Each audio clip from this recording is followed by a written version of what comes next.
Vice President Harris has picked her running mate, and it could have an influence on the outcome of the presidential race. We'll also talk ag issues in Iowa, including raising money for a great cause. And we will hear about the Illinois corn and soybean crops from one of the first crop tours of the year. Live from what may be a turnaround Tuesday via Farm Journal Studios, this is AgriTalk. This morning we begin with a conversation with Brent Johnson from the Iowa Farm Bureau. Then we'll chat with former National Corn Growers CEO Jon Doggett. And later, Jerry Gidel and Jack Scoville with a crop report. Directly following the news, Karen Bonert from Farm Journal's Milk I'm Handsome newsman Davis Michelson. Now, say hello to the host of AgriTalk, Chip Flory. All right, Davis. Yeah, wow, that's a full show, dude. Yeah, it's a big one. It's a big one. Are you wall to wall? Are you prepped? Are you ready to go? I got the easy part, baby. I just got to keep you talking. Tim Walz, Minnesota Governor Tim Walz, is Vice President Harris's pick for running mate. Part of the reason that at least that the early analysis is that Walz was picked is because, well, he's from Minnesota, so that's going to help with the rural vote, the farm vote. Okay. Yeah, I don't know if it's going to work that way, guys. You're skeptical. I'm very skeptical if Tim Walz is going to bring in much farm vote. I mean, he was born in West Point, Nebraska, so he's got some Nebraska ties. He went to college in Nebraska. Okay. Obviously, Minnesota and governor of Minnesota. But I don't know if this is going to help a lot on the farm vote or not. We'll see. You know what? We'll see what Jon Doggett thinks. It's great. A great resource for us there. Because isn't Doggett out of Minnesota as well? I'm not sure. No. I'm not sure I can confirm that. You got quiet there for a second. Yeah, right? Montana. All right. Is where John is from. Okay. And Virginia.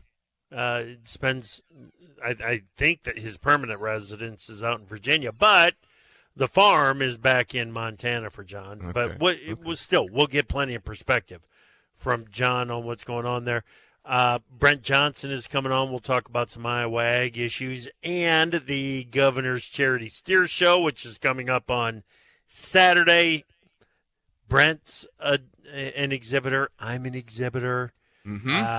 So it might be time to talk a little crap here on AgriTalk. Oh, that sounds like fun. Yeah. Let's light up the rivalry, baby. You bet. We got Jerry Gidel, Jack Scoville on their Illinois crop tour coming up as well. All right, let's get to the news. What do you got?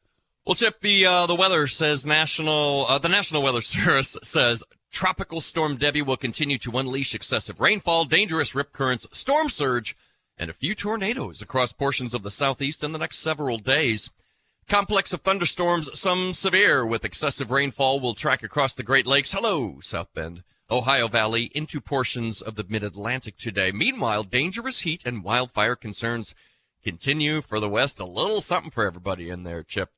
Dude, I'm telling you, there were some severe storms that rolled through northeast Iowa last night, southern Minnesota as well, made their way into Wisconsin. But right now it's a little cloudy, it's a little damp, but it is 63 degrees. Oh, that's beautiful. Yeah. Oh, you should make a snowman. My goodness. Yeah, I should, yeah. I got some crop progress report highlights from their condition update as of August 4. Corn, 67% good to excellent, down a point. 88% silking, 46% in dough stage, 7% dented, compares to 5% on average. Soybeans, 68% good to excellent, up a point from last week. 86% blooming, 59% setting pods, both of those matrices ahead of the 5-year average.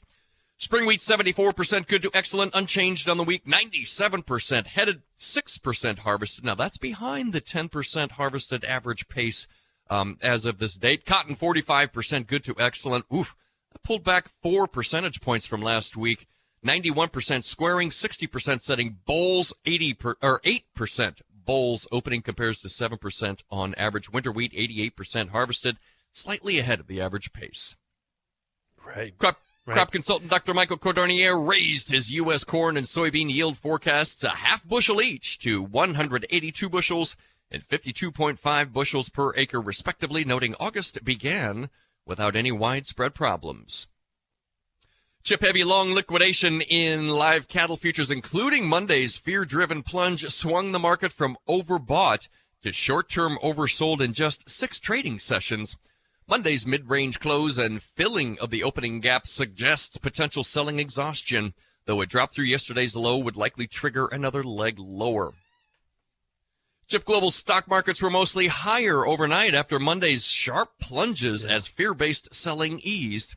There are technical clues that stock market bears may have run out of gas after a steep 3-week downdraft. This could be a turnaround Tuesday pause, and trading action the rest of this week will be extra important in determining if the big sell-off has included. Chip, right now, it looks like the 3 major indices all higher. The Dow up 485, S&P up 80, NASDAQ up 278 and 3/4 there. Do we trust this is the question, I guess. Well, yeah, and the follow-through obviously is the key. Yesterday's big sell-off doesn't have the follow-through at this point, so the potential for a turnaround has got to be in there. All right, Davis, thanks, buddy. You bet. All right, let's bring in Karen Boner, editor, Farm Journal's Milk. Good morning, Karen. Hello, Chip. All right, you guys at dairyherd.com and at Farm Journal's Milk do a great job of highlighting the need for succession planning, and you know it takes some experience, doesn't it? It does. I mean, let's just be honest. The formula is a little bit different than it used to be, because years ago it was just kind of a silent expectation that younger generation would come back, or Chip perhaps never leave. And the farm slowly added lean-tos or another barn to add more cows to support more family members, right? But that conversation today is drastically different and needs to be more strategic to integrate more family members. So I had the pleasure of talking to 2 different progressive dairy producers, one from Idaho milking 6,000 cows, the other from Pennsylvania milking 14,000 or 1,400 plus a lot of ground. But they both said the same thing. They wanted the younger generation to get some kind of education, whatever that looks like, work for somebody else, and then the conversation can begin to include them coming back, that younger generation come back to the operation, which I think is great. One guy said, you know what, we're not encouraging laziness. And if that younger generation thinks they're going to come back to the farm is the easy route, then they better think again. So I think they want them to have education, work experience. So they need to know how to work alongside employees, get to know the team of employees, and really all that it takes to take care of cows. As farms get larger, this is not just, this is a little bit more complex, if you will. But I think the biggest takeaway, Chip, is you've got to start that conversation today. Yes. Yeah, that is absolutely right. Don't wait to then all of a sudden drop this list of expectations on the next generation. Make sure that it's understood well in advance of graduation, high school graduation in this case. Karen, good stuff. Thank you. Thanks. You bet. Karen Boner, editor, Farm Journal's Milk. Go to www.dairyherd.com.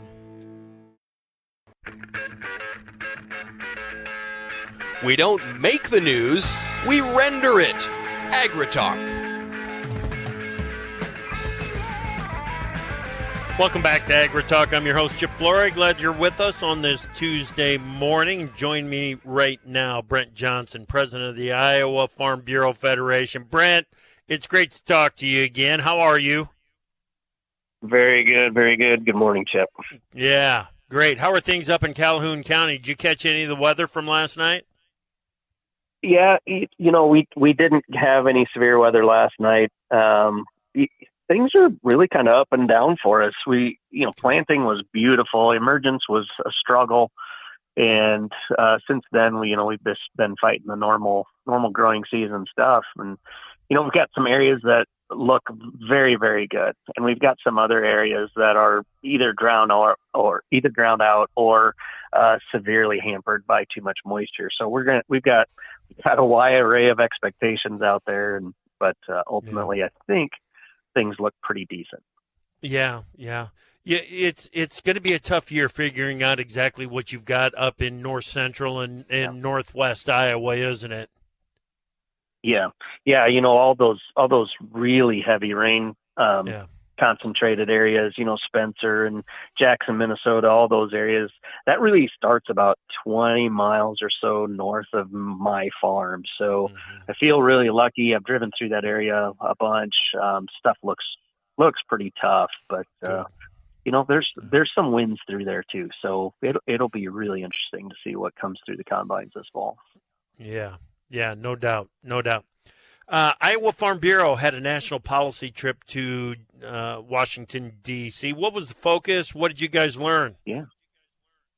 Yeah. Well, there's, those trips are always really good. Our members always do such a fantastic job when we send them out there. And, I know they met with Secretary Vilsack and some other folks from the USDA. There was talk about the Farm Bill.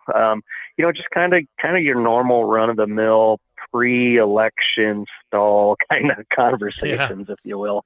There's not a shortage of topics by any means, and some of these climate smart ag initiatives by the USDA. I mean, there's some opportunities built in there, but they're coupled up with some severe challenges. And as you well know, I mean, some of these economic situations that most of the Midwest is dealing with right now.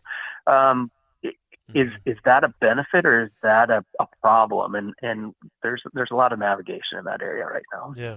Well, it seems weird to be waiting on the Treasury Department, Brent, to tell us what some of these production practices are going to be acceptable practices for the 45Z credits. It just seems weird.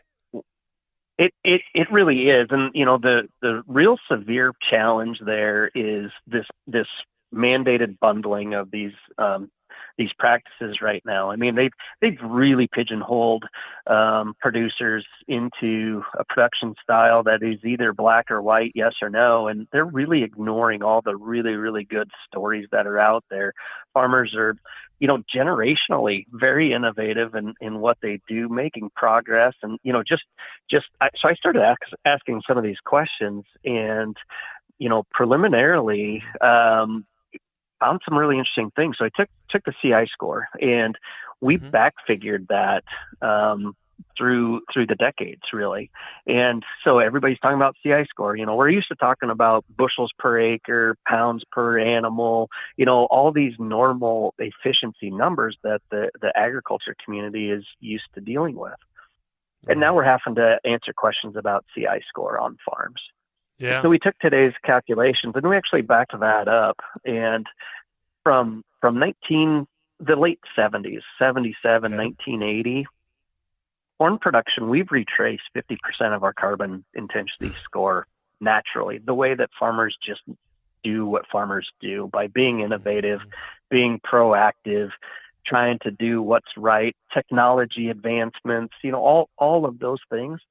We have without the guideposts of carbon, we've retracted 50% of our CI score the way that really is. We need to start talking about some of these things that farmers are doing proactively, finding efficiencies. There are a ton of great stories out there. Are doing and have done. That's the point. There's been some great progress already made on this front, and it seems like it's impossible to claim any credit for what has already been done to reduce the carbon output of farming. And, an alternative to the production practices is to grab the CO2 and move it into storage. That's a controversial issue in Iowa because of the construction of the CO2 pipelines. Talk to me about Iowa Farm Bureau's position on the CO2 pipes. Yeah, glad to. So when it comes to the actual pipe itself, we really don't have a position pro or against the actual construction of the pipe. But where we're at is our members have told us very, very clearly that the construction, eminent domain, crop damage, all of these things are the place where our organization needs to be engaged. So we've worked with Summit.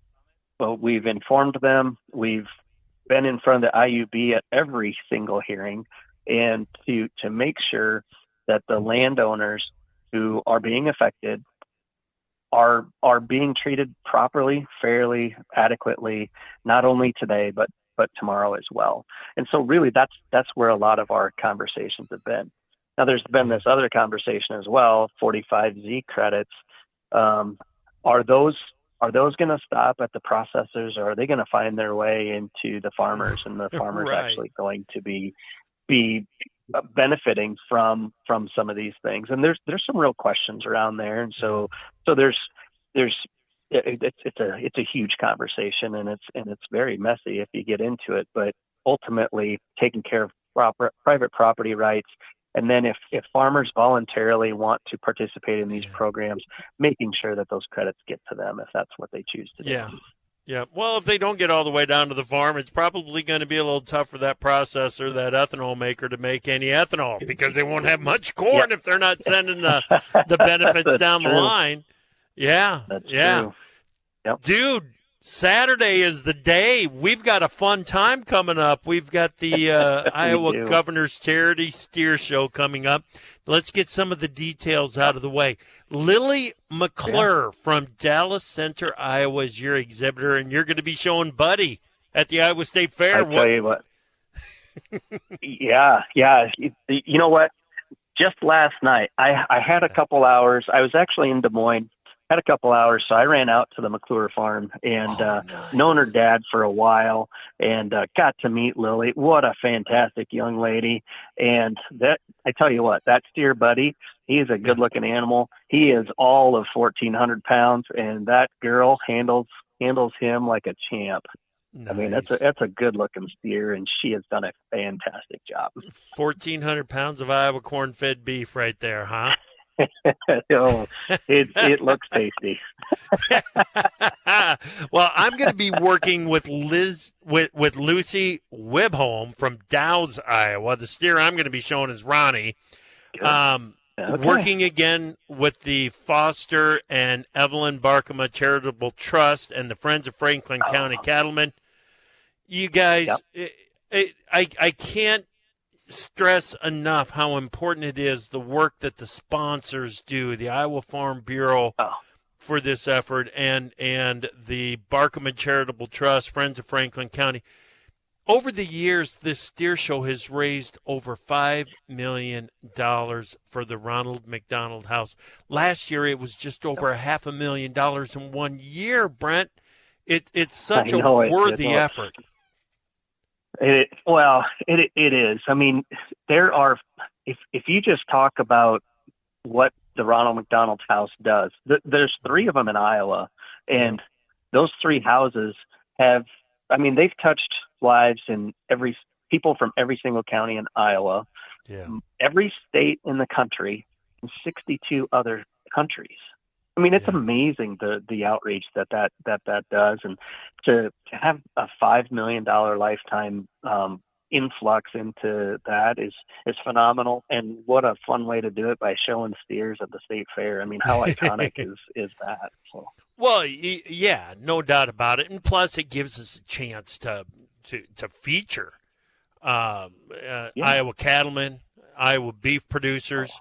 It is an awesome opportunity. I feel privileged and honored whenever I get asked to be a part of the show, Brent, and we're going to do it again this year. I'll see you down there Saturday. I like Ronnie's chances in this one, dude. I mean, I'm sure Buddy's something special. Buddy's a good-looking animal, and I tell you what, Lily has done her work. That's awesome. He's nice and calm. You know, the last animal I took down there, that last animal I showed down there, it was so hot that day. And when that steer felt that air conditioner of the pavilion, holy smokes, he became a handful. Yeah, no Now doubt, this guy, no doubt. Hey, this guy's we got to 1,400 jump. pounds, and she says- I'll see you Saturday in Des Moines, Brent. Thanks, buddy. Time for Markets Now with the experts from Pro Farmer. Joining me, Pro Farmer editor Brian Grady. It was a nice recovery in corn and soybeans yesterday from the lows, but the markets are kind of giving that recovery back today, Brian. Yeah, soybeans, especially Chip, Yeah. 11 to 12 cents lower at mid-morning here. So meal futures are under pressure, soy oil's under pressure, and so just the soy complex in general is weaker. The corn market is actually poked above unchanged in some of the contracts here at mid-morning, so reverse from earlier weakness. Not a lot of buyer interest, but kind of a mixed tone at mid-morning. And wheat, it's pushed to the upside, and probably most notably is that that comes in the face of strength in the dollar. The dollar index is up about 250 points today. Now, of course, yesterday, the dollar took a just really volatile trade within the currency markets right now. Right, no doubt about it. Okay, let's go over to the livestock trade because, man, oh man, after the hammering of the cattle complex yesterday, there's the selling is let up. Yeah, so front end of the live cattle market, the August contract is trading to the upside. We did have strength in the deferred futures earlier, but that's subsided, and now those contracts are trading lower. We're also seeing some pressure in the feeder cattle market. So as a whole, we are seeing generally a negative tone here. Now, interestingly, we have flipped from overbought in live cattle futures to oversold within a 6-day period, and so really a major swing there in sentiment within the live cattle market. Hog futures, they're modestly favoring the upside at mid-morning. All right, Brian, good stuff. Thank you. That is Pro Farmer editor Brian Grady. Check out tryprofarmer.com. Opinions expressed on AgriTalk do not necessarily reflect the views of Farm Journal Broadcasting, affiliate stations, or sponsors. The best talkers in ag, including you. Join the conversation on AgriTalk. Call us at 855-4TALK-AG. Welcome back to AgriTalk. Hey, if you want to learn more about the Iowa Governor's Charity Steer Show, you can go to iowagovernorscharitysteershow.com. You can search for it on Facebook. That's lots of profiles on the exhibitors that are involved, including my exhibitor, Lucy Wibholm from Dow's, Iowa. And you can learn all about the steer Ronnie there. Give it a like. It will help support Lucy and Ronnie for the steer show this weekend. Search for it out there on the internet, and you can find the information on it. But all of the fundraising benefits the Ronald McDonald House Charities of Iowa. Last year, the event raised $501,000, and over the since 1983, the steer show has raised over $5.1 million. So it's a great benefit. 55,000 families it has helped. And families from all 99 counties in Iowa, as Brent was talking about, families from all 50 states, 62 foreign countries have benefited from the Ronald McDonald Houses of Iowa, and we want to keep that going out there. All right, let's bring in Jon Doggett, former CEO of the National Corn Growers Association, consultant. Doggett, how are you? It is great to talk with you again. To talk to you, my friend. It's been a long, long time, but Yeah. Doing well. I'm living in Tallahassee, Florida now, and we managed to avoid the worst of the hurricane yesterday. But we got a lot of rain and got a lot of wind, and but things are looking good today. Well, good deal. Good deal. How's things up in Montana too? Well, the sad news, Chip, is after 5 generations, my brother sold the ranch. But I did have an opportunity to spend most of the last year or so at the ranch because somebody had to clean out Mom's house. So, but it's we had a great year last year. Had huge grass year, huge hay Yeah. year, and calving was about as good as you could get it this winter. So going out on a high note, but things have changed. Yeah. Yep. Things change and evolve. There is no question about it. So I know you are still very much deeply into what is happening with farm policy and so on. And as you're watching this farm bill try to make its way through Congress, Jon, what have been your thoughts?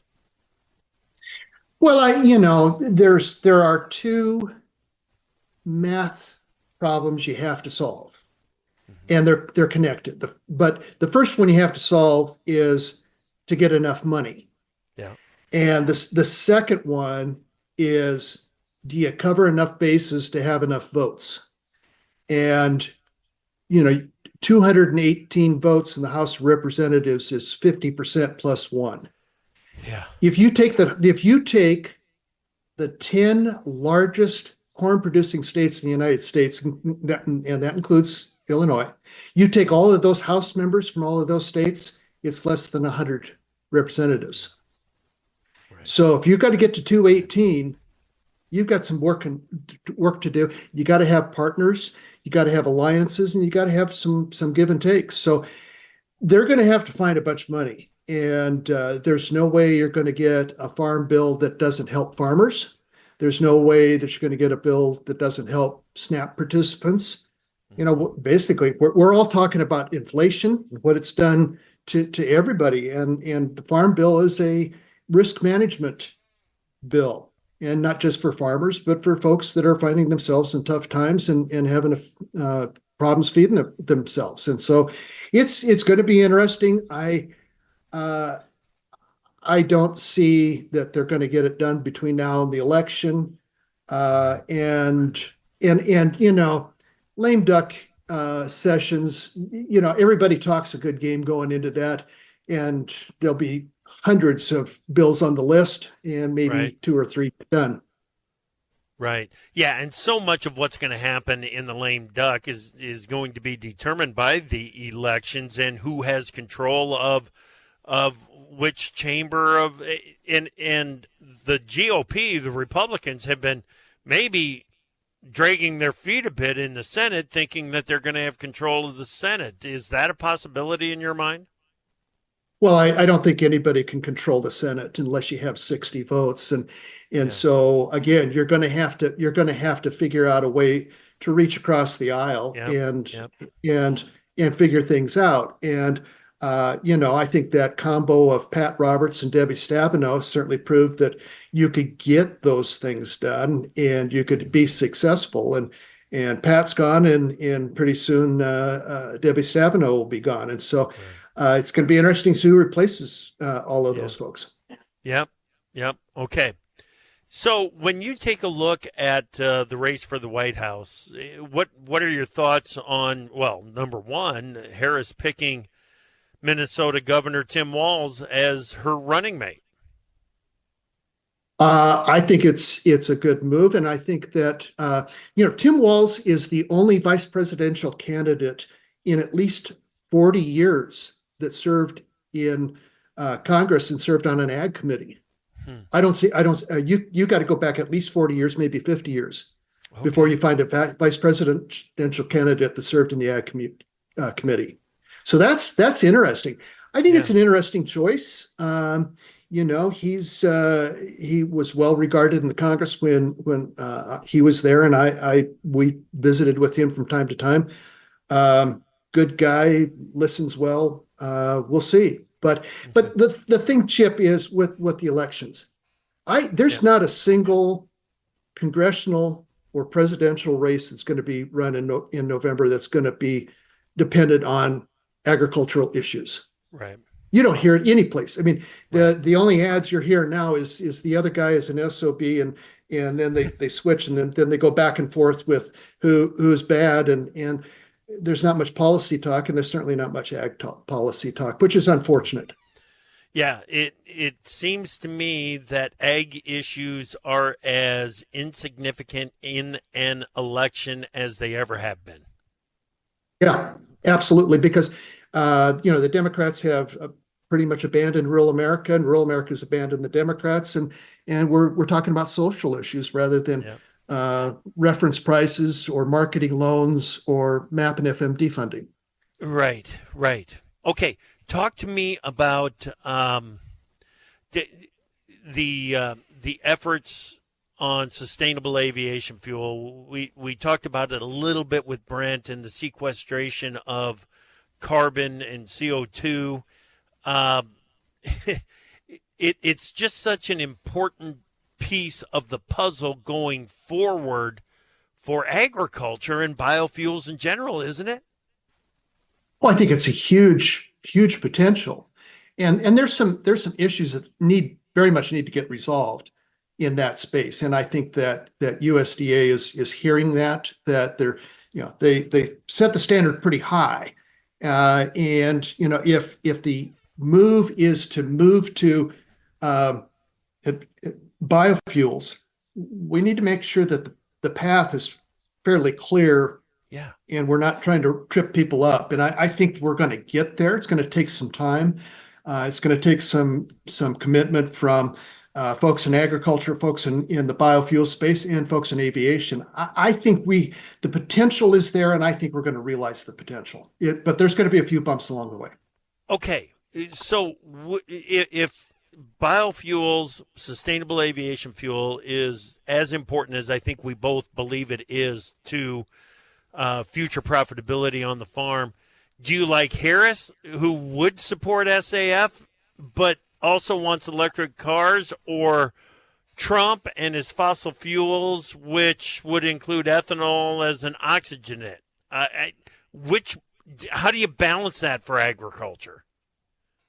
I was in Washington when I went to Washington. Ronald Reagan was the president, so I'm dating myself a little bit, but I'm still a kid. But the thing is, when a new administration comes to town, you're going to have some things that you agree with them on and some things you disagree with them on. So you work with what you got. And, I think that there's going to continue to be a push for electric vehicles, but I think some of the shine is off that.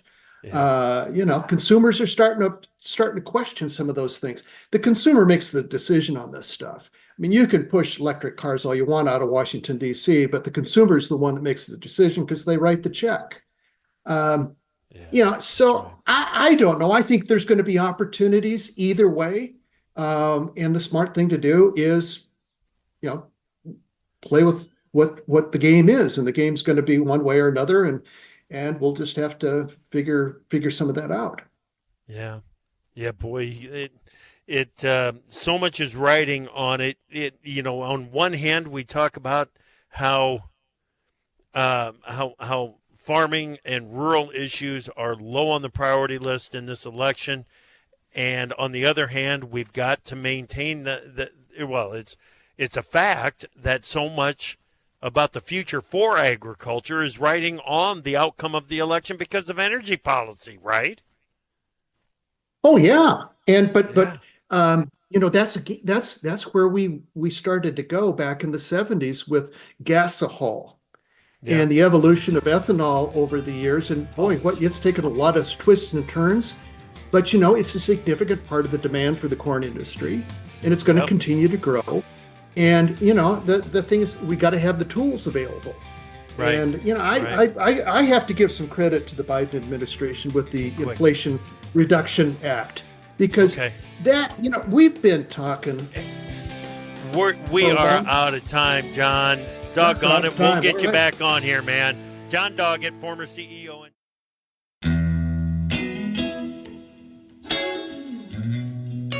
The truth is hard to come by these days, unless you listen to AgriTalk.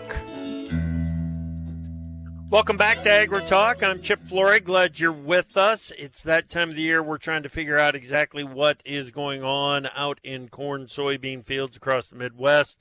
Trying to get the supply side of the balance sheets figured out. Here to help us do that is Jerry Gidel from Midland Research. Jerry, it's great to talk to you again. How are you? Very good, Chip. Always good to talk to you, too. Yep, glad you're here. And For those of you that listen to the afternoon shows on Monday in particular, this voice will sound very familiar. Jack Scoville, Price Futures Group. Hey, Jack, what's up, man? Not a whole lot. Happy to be doing a different time slot and such an important topic. Yeah, glad that you are here. Okay, guys, how many times have you done the Illinois tour, Jerry? Well, since 2014, we've done this Pacific tour very regularly every year. And so we've done it sometimes before that, but definitely in 2012. But definitely it's been a good thing. It has its positives and negatives. We're not going everywhere, but we're also looking at the same general area of the country, and we get comparisons year over year. Yeah, where exactly do you go? Well, we end up moving out of Chicago and we're down to Morris, take the Highway 47 south, and then we take a parallel road across Livingston all the way over to 39, make a little dive into Woodford County. Then we kind of have to go around Bloomington down there. And we then take US 51 south towards Decatur, take another take a sample there. Then we kind of dive into DeWitt County just a little bit on some county roads down there, and then come back up on US 54 through southeast McLean up through Ford and Iroquois. And then we did head back to Chicago. Okay. All right. Jack, this is an area that the market all summer long, well, all spring and summer long, has been thinking is in pretty good shape. Is that what you guys saw? For the corn, yeah, I would say, I would say definitely, because our corn yield estimate this year was as high as it's ever been. In fact, maybe a little bit higher than the last few years. So definitely the corn is looking good. The color is good. The populations are okay. They could be a little higher, but they're okay. The good thing is the ears generally filling out real well. So I think there's going to be a corn crop this year, definitely. Maybe not quite the record yield everybody's looking for, but really, it's going to be a good solid crop, no doubt. All right, Jerry, what are the holes in the crop? Are there any problems out there that you guys identified? Yes, well, I think the twist we had as we started this process, the first yield on Grundy County south of Mazon there was 204, not a bad number, but we've had a lot of 225s. We even had a record 250 level back in 2020. So that was, there. Then Livingston, the one interesting factor there on that 116 going across there, both of the samples we had were very immature. Now you say, golly, yeah, Illinois got everything in early. Well, they got a big chunk of stuff in, along with a whole bunch of beans. And that's one of the things Illinois loves to do, is get those beans in. And then we had, 2 weeks, maybe, a little bit longer, that we really didn't turn a wheel much in Illinois.